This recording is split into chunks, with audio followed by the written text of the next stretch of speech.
meta é gol em jogos do Flamengo nessa Libertadores. São 12 a favor do melhor ataque da competição, metade do artilheiro Gabigol. Mas são 7 gols sofridos também, 3 em escanteios. E o roteiro se repetiu contra o União La Calera, tanto lá na frente quanto lá atrás. E o resultado é que foi diferente. Um padrão de comportamento é uma maneira de agir que se repete diante de situações semelhantes. No Flamengo, a bola aérea defensiva apresenta falhas recorrentes. Outro gol sofrido que surge a partir de um escanteio. O 6º dos 20 que a equipe sofreu na temporada. E, editor, dá uma pausa nesse replay. Olha só, os 11 jogadores do Flamengo estão no quadro. 10 dentro da área contra 5 do La Calera. Nós trabalhamos bastante esse tipo de jogada para tentar melhorar. Mudamos até um pouco a marcação, colocamos mais um jogador na área para tentar, numa marcação individual, não sofrer gols dessa maneira. E mesmo assim a bola passou pelo Bruno Henrique e o Arão acabou fazendo contra. Em 4 jogos nessa Libertadores, o Fla levou gol de escanteio em 3, um de cada adversário do grupo.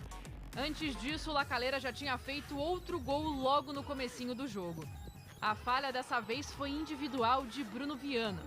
O primeiro erro foi no recuo, mas o Gabriel Batista salvou. Depois ele quase perde a bola na dividida e, por fim, um erro de passe. Vargas parou em Gabriel Batista, mas Martínez estava esperto no rebote. E olha só, o mesmo lance também pode apresentar um padrão. Nesse, o Bruno Viana teve 3 chances de simplificar a jogada, mas não aproveitou nenhuma delas. O erro individual, ele faz parte do futebol do coletivo. Eu não estou aqui para condenar, cumprir nação, aqui para tentar consertar, corrigir, melhorar. Isso é o que nós precisamos fazer a cada dia. Só nós não podemos facilitar para o adversário. O Flamengo descontou após Everton Ribeiro ser derrubado por Martínez na área. Ó, tá aí um padrão positivo. Gabigol na marca do pênalti. Mais uma vez, bola para um lado e goleiro para o outro. Esse foi o roteiro de 18 das 21 cobranças do atacante pelo Flamengo. Além de recolocar o time no jogo, o gol valeu a liderança isolada de Gabigol como o maior artilheiro do clube na Libertadores. 17 no total. E um recado especial para o Zico, antigo dono do recorde. O Flamengo quase chegou ao empate ainda no primeiro tempo. Mas Arias voou bonito para salvar a cabeçada de Arrascaeta. Na segunda etapa, escanteio a favor do Fla. Lance parecido com o gol contra de Arão, mas Arias estava ligado de novo. Já com o Pedro em campo, um centroavante procurou o outro. Gabigol recebeu e fez o pivô para a finalização de Arrascaeta. O chute colocado saiu por muito pouco.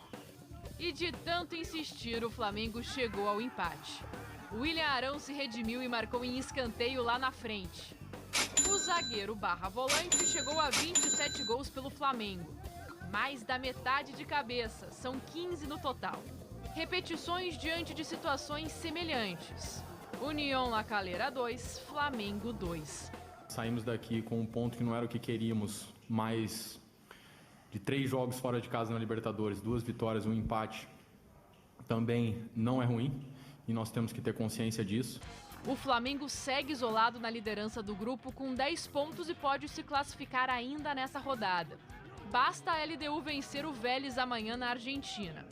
Mas, independentemente dos rivais, o Fla quer mesmo abandonar alguns padrões, sem abrir mão de outros. O fato de sofrer gols em todos os jogos, isso é uma coisa que nós precisamos melhorar. Mas nós temos que olhar pelo outro lado também, que é um time que nunca desiste do jogo, sempre propõe jogo, sempre faz gols, está sempre atrás de mais um gol, do gol da vitória. E eu lembro da gente falando semana passada, inclusive foi você, né, eu acho, Filofredo, que falou.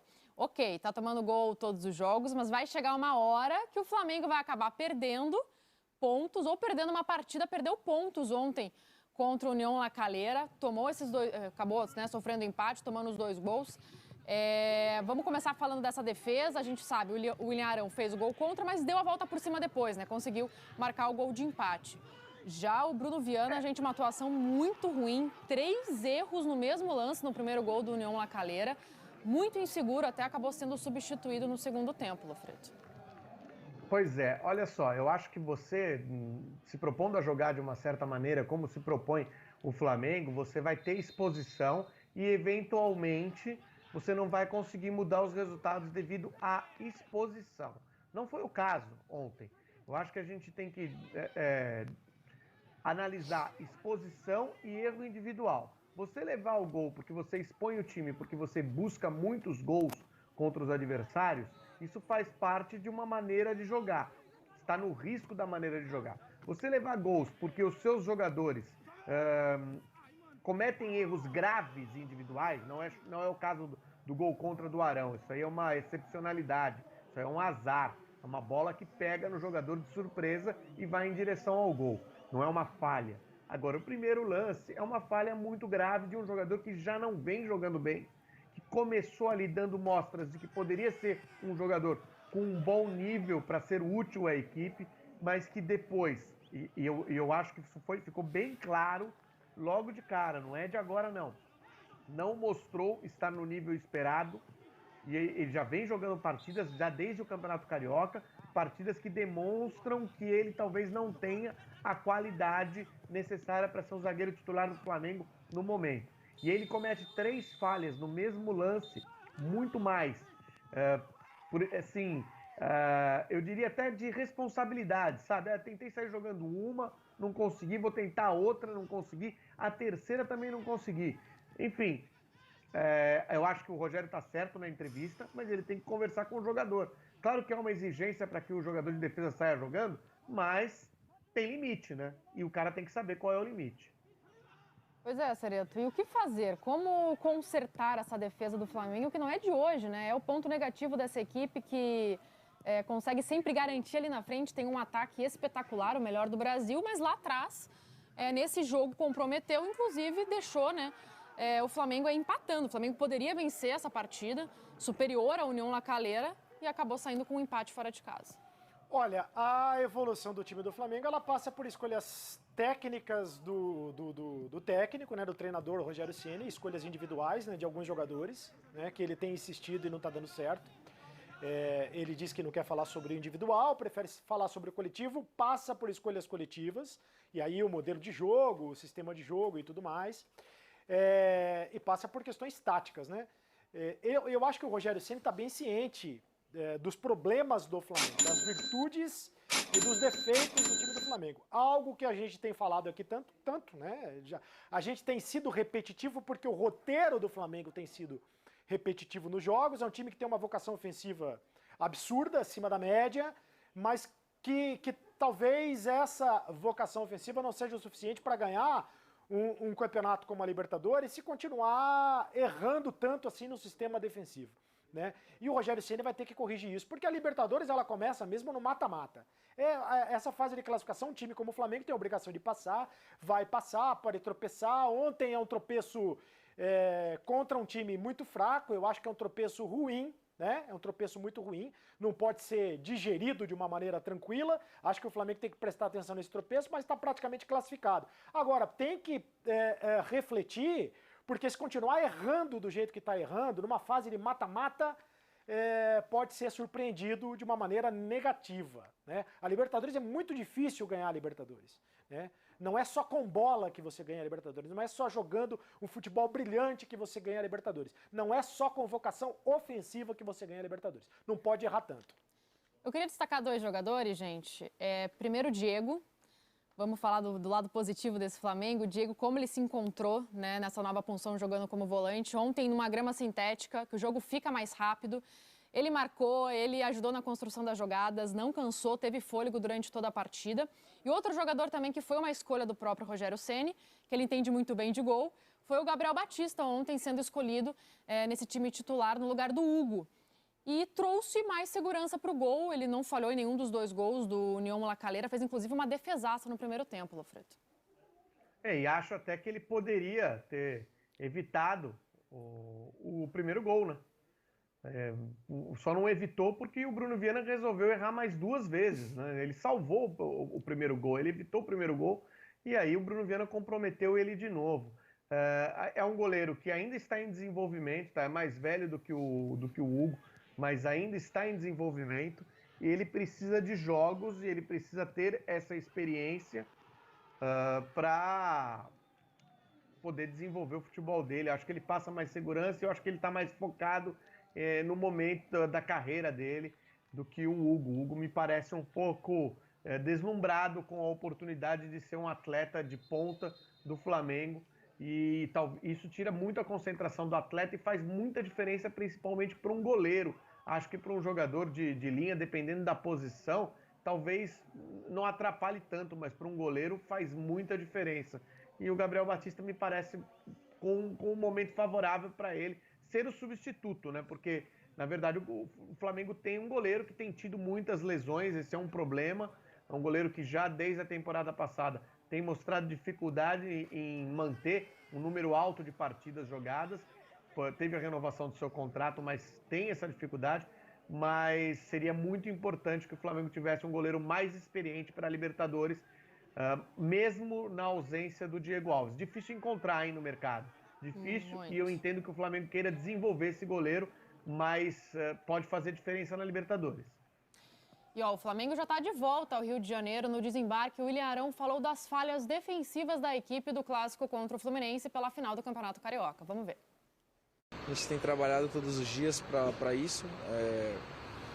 Às vezes são erros individuais, às vezes são erros coletivos que acontecem também, porque a maioria deles, se não há erros, dificilmente sai gols. Então, a gente está trabalhando para isso, mas vamos acertar. Os caras chegam 2 vezes no nosso gol, chutam 2 bolas e fazem 2 gols. Daqui a pouco a gente vai começar a acertar isso e, se Deus quiser, a gente vai parar de tomar gol. Um jogo difícil, um clássico, uma final. É um jogo muito complicado, como sempre foi, contra o Fluminense. A gente espera fazer aquilo que a gente faz com todos os adversários, dominar a partida do início ao fim, tentar controlar a partida, tentar criar o maior número de chances possível e poder sair vitorioso. E como a ausência, né, de jogadores importantes afeta os outros jogadores em campo, né? A gente vê aí o William Arão, estava super bem ao lado do Rodrigo Caio e realmente acaba sentindo muita falta, né, do parceiro ali do lado na zaga. E outro jogador que também está fora é o Gerson. E ele acaba também afetando o jogo de outros meias desse Flamengo, que eu acho que é o Everton Ribeiro, né? Everton Ribeiro que já não vem de bons jogos no Flamengo. Ontem fez outro jogo um pouco abaixo, errando muitos passes, inclusive um deles gerou o gol do União La Calera. Como faz falta essa dupla, né? Rodrigo Caio e Gerson nessa equipe do Flamengo, Cereto.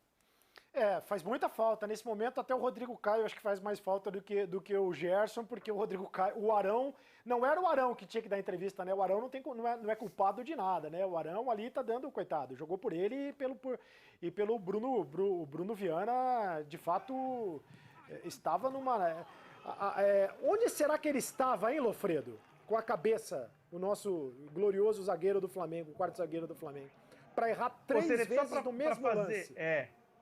Fazer uma defesa do indefensável, tá? Faça. Eu acho que se é cobrado muito dos zagueiros e do goleiro que eles não deem chutão, que saiam jogando, que eu acho que tem que ser assim mesmo. Mas às vezes a pessoa não tem o discernimento para entender que aquele momento é o momento de isolar. Que depois que eu perdi a primeira bola, na segunda ela vai para frente. Então, e na terceira, então, ela vai para o lado, ela vai para onde eu estiver virado. Enfim, eu acho que há uma cobrança que é correta, mas eu não sei se ela é excessiva, para que zagueiros e goleiros forcem a saída de jogo. E isso, às vezes, atrapalha o discernimento do jogador. Eu acho que também passa muito pela segurança do jogador, né? Enfim. Vamos ver esse grupo G da Libertadores? Como é que ficou depois desse empate do Flamengo com o União La Calera? O Flamengo segue líder do grupo, com 10 pontos. A LDU é a segunda colocada, com 4. O Vélez é o terceiro com 3 e o União La Calera com 2 pontos. E tem essa questão também, né? O Flamengo já pode garantir a classificação para as oitavas, mesmo com esse empate, né? Porque se a LDU vencer o Vélez amanhã na Argentina, o Flamengo já está classificado, portanto, tem que aguardar, tem que torcer amanhã para a LDU